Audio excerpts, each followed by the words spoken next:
প্রথম থেকেই মানে হাইকোর্টে যখন জাজমেন্টটা আমাদের ক্যান্সেল মানে হাইকোর্টে যখন আমাদের প্যানেলটা ক্যান্সেল হয়েছিল তখন আমরা এক্সপেক্ট করেছিলাম যে সুপ্রিম কোর্ট যেখানে সর্বোচ্চ একটা বিচারালয় সেখানে আমরা নিশ্চয়ই এর কিছু সমাধান পাবো।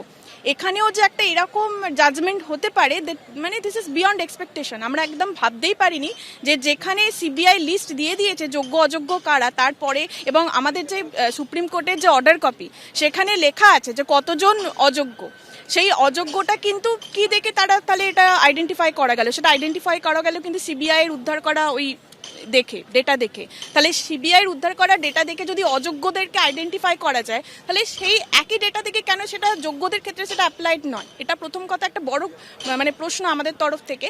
যেহেতু মানে আমাদের প্রতি কোনো অ্যালিগেশন ছিল না, আমরা পরীক্ষা দিয়েছি, ইন্টারভিউ দিয়েছি, ভেরিফিকেশন হয়েছে, তারপর সিলেক্টেড হয়েছি, তারপরে যদি দুর্নীতির কারণে আমাদের চাকরি যায় সেটা তো মানে এখানে মানে দেওয়ালে আমাদের পিঠ থেকে গেছে। আর আজকের যে আলোচনা সভাটা ছিল, যেটা আলোচিত হয়েছে বিষয়গুলো, সেগুলো সবকিছু মেনে নেওয়ার মতো নয়। আমাদেরকে এখন বলা হয়েছে যে একটা ভলেন্টিয়ার সার্ভিস দেওয়ার জন্য স্কুলেতে, যেহেতু যতক্ষণ না গভর্নমেন্ট রিভিউ পিটিশনে যাচ্ছেন এবং কিছু ক্লারিফিকেশন গভর্নমেন্টের নেওয়ার আছে, সেই রিভিউ পিটিশন এবং ক্লারিফিকেশন না নেওয়া পর্যন্ত আমরা অ্যাটলিস্ট এখন স্কুলে জয়েন করি, এটা বলা হয়েছে।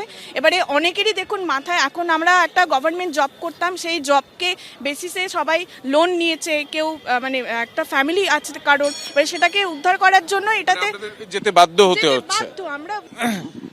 আমরা আজকের মুখ্যমন্ত্রী যে বক্তব্য রেখেছেন তাতে আমরা কিছুটা হয়তো আশ্বস্ত হলেও যতক্ষণে উনি যোগ্যদের সসম্মানে চাকরিতে বহাল রাখছেন আমরা ওনার কোনো আশ্বাসকে আমরা মানতে পারছি না। বাস্তবে আমরা রূপায়ণ চাই। পরীক্ষা আমরা দেব না, ভলেন্টিয়ারি শিক্ষকতার চাকরি আমরা গ্রহণ করব না, এটা আমাদের পরিষ্কার দাবি। এবং যেভাবে আমরা সসম্মানে চাকরি করছিলাম, যে বেতনে চাকরি করছিলাম, রাজ্য সরকার দুর্নীতি করেছে, সেই সরকারের দায়ে আমরা চাকরি হারা।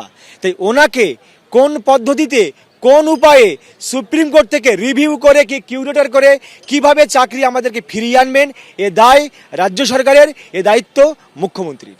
ভলেন্টিয়ার সার্ভিস মানে হচ্ছে হয়তো আইওএসএমএস এর মাধ্যমে যেটা স্যালারি হয় সেটা হবে না, সেটা বন্ধ হয়ে যাবে। উনি হয়তো আমাদের স্যালারি দেবেন, অন্যভাবে দেবেন, হয়তো 20-30 হাজার যাই হোক না কেন, সিভিক টিচার হিসাবে হয়তো আমাদের মাইনে দিতে পারেন এই 2 মাস। আমরা একটু কনফিউজড আছি যে আমাদের ভলেন্টারি সার্ভিসের কথা বলা হয়েছে, তার সাথে সাথে স্যালারির বিষয়ে কিছু বলা হয়নি।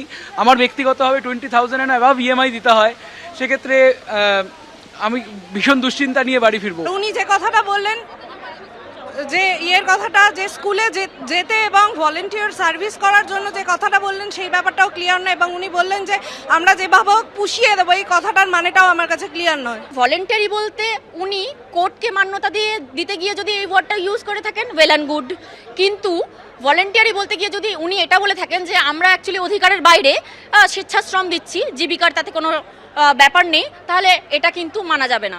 আমাদের অনেক ধরনের রেসপন্সিবিলিটি রয়েছে, যেমন আমার ব্যাংকের লোন রয়েছে, তো আমরা তো ব্যাংকে বললে ব্যাংক শুনবে না যে ভলেন্টিয়ারিলি আমার ব্যাংকের লোনটা মাফ করে দিন, তখন তিনি কি করবেন, আমার ব্যাংকের লোনের জন্য নিলামের ব্যবস্থা করবেন আমার ফ্ল্যাটটা।